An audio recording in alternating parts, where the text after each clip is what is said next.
Sean bienvenidos a esta nueva clase con el tema el peso de los cuerpos. Bueno, para comenzar, nosotros sabemos que cuando vamos a un centro de salud, a un centro médico, siempre nos dicen que nos van a dar nuestro peso. Pero en realidad lo que nosotros hacemos al subirnos sobre una balanza es simplemente masarnos. ¿Qué significa el peso de un cuerpo? Pues el peso de un cuerpo es la fuerza de atracción gravitatoria que la Tierra ejerce sobre él. Por ejemplo, nosotros tenemos esta imagen de una persona que está esquiando. Bien, el peso de esta persona siempre va a estar en dirección hacia el centro de la Tierra. ¿Qué hace el peso? Es esa fuerza que básicamente hace que nosotros no, digamos así, no volemos sobre la Tierra. Entonces, esta fuerza de atracción gravitatoria hace que nos mantengamos en la posición que estemos en este momento.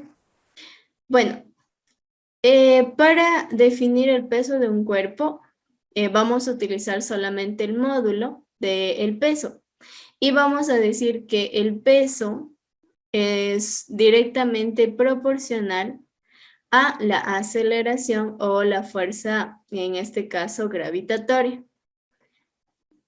Como en este caso, esta proporcionalidad directa necesita de una constante, entonces, la constante que obtenemos del peso es la masa por la gravedad. Y, obviamente, esta sería la fórmula que utilizaremos para hallar el peso. Bueno, en pequeñas distancias de la superficie de la Tierra se supone que la gravedad es una constante y ese valor es el que nunca cambia. Es decir, la gravedad siempre va a valer 9,8 metros sobre segundos al cuadrado. Bien, básicamente es una constante, pero sobre la superficie de la Tierra. Si nosotros estuviésemos en otro planeta, esta constante gravitatoria tendría que cambiar debido a las condiciones del lugar donde se encuentre. Bueno, vamos a trabajar con esta fórmula utilizando la definición de que peso es igual a masa por gravedad. Más bien definida como fuerza del campo gravitatorio. Entonces, resolvamos algunos ejemplos con esta definición. Peso es igual a masa por gravedad. Bien, vamos con el primer ejemplo. Digamos que yo tengo una masa igual a 70 kilogramos. Ya, para definir todas las unidades en el sistema internacional trabajamos con las siguientes. El peso es una fuerza, por lo tanto se define en newtons. En la masa vamos a utilizar los kilogramos del sistema internacional y la gravedad en metros sobre segundo al cuadrado. Listo, entonces, utilizando este dato de la masa igual a 70 kilogramos, yo digo que el peso es igual a masa por gravedad. Y la constante de la gravedad, que ya sabemos, 9,8 metros sobre segundo al cuadrado. Entonces, el peso va a ser igual, reemplazo el valor de la masa. La masa es igual a 70 kilogramos, entonces 70 por la gravedad, que este valor no cambia, 9,8.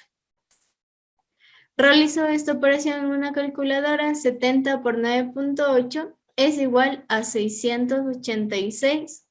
En este caso me quedaría kilogramos por metro sobre segundo al cuadrado. Pero ya sabemos que en realidad esas unidades corresponden a la unidad de la fuerza, es decir, newtons.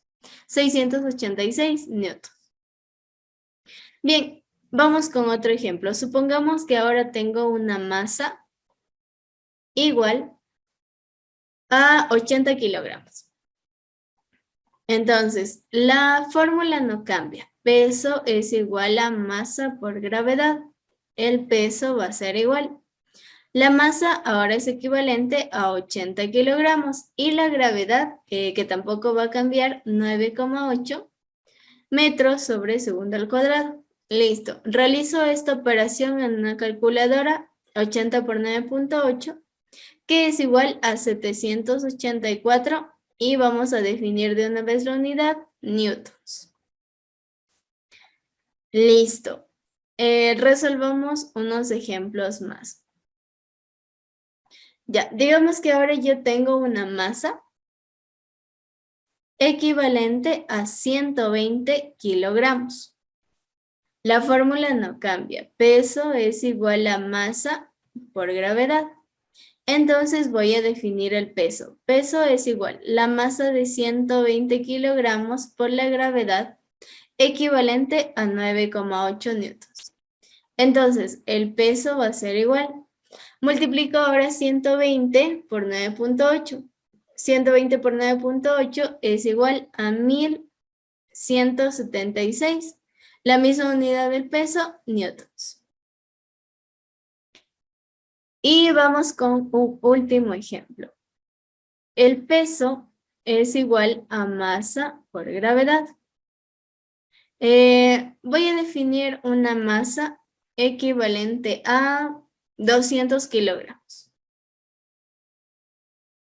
Listo, entonces el peso va a ser igual. La masa ahora equivalente a 200. Y la gravedad que es igual a 9,8 metros sobre segundo al cuadrado. Multiplico 200 por 9,8, que es equivalente a 1960. La unidad del peso en newtons. Listo, y así obtenemos con esta fórmula sencilla el peso de cualquier objeto dado una masa. Y con la gravedad, que es una constante. Indicando de igual manera que siempre que nosotros definamos el peso, va a haber un punto de aplicación. Es decir, recordamos la definición de un vector. Siempre debe haber un centro 0 o un centro O. ¿Dónde va a estar este centro? Pues en este caso, en el centro de gravedad del cuerpo. Si no existiese un centro de gravedad del cuerpo, simplemente estaría en la parte donde exista mayor masa o mayor concentración de masa. Bien, y con esta simple fórmula nosotros encontramos el valor del peso de cualquier objeto que podamos conseguir, incluso nuestro propio peso, dada la masa que obtengamos al subirnos sobre una balanza. Hasta aquí llegaríamos con esta clase. Muchas gracias por su atención.